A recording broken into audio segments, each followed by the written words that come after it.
कैला रंगदारी रे घर चढ़ के मारबो बरियारी रे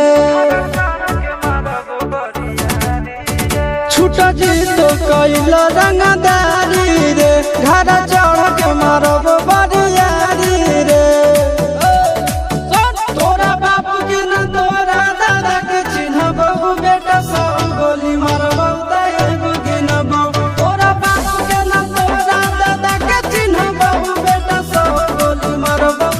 एगो गिनबो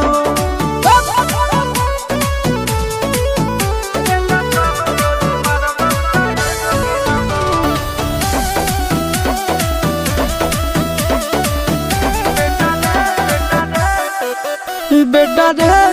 काटा से ठोक देबो चिमनी के भाटा में झोंक देबो देखबो कवन बाप बचैतौ तोरा प्रशासन के गाड़ी भी रोक देबो बेटा जी सुनो बेटा रे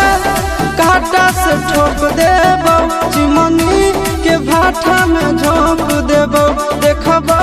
कवन बाप बचैतौ तोरा प्रशासन के गाड़ी भी रोक देबो तोरा जैसन के हम खड़े खड़े गिनबो बेटा सब गोली मारबो एगो गिनबो तोरा बाप के न तोरा दादा के चिन्हबो बेटा सब गोली मारबो एगो गिनबो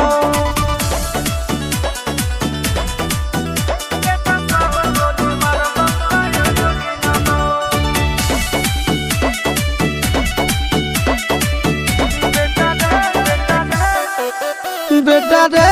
दौड़ा के बाजार में मारबो गोली तोर कपार में रंगदारी जे करभी बिहार में गड़ देबो गंगा जी किनार में इतना मार पड़तो न बेटा बेटा रे दौड़ा के बाजार में मारबो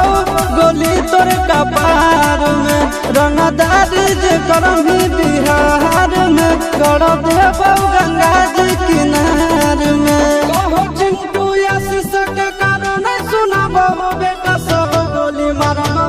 एगो गिनबो तोरा बाप के न तोरा दादा के चिन्हबो बेटा सब गोली मारबो एगो गिनबो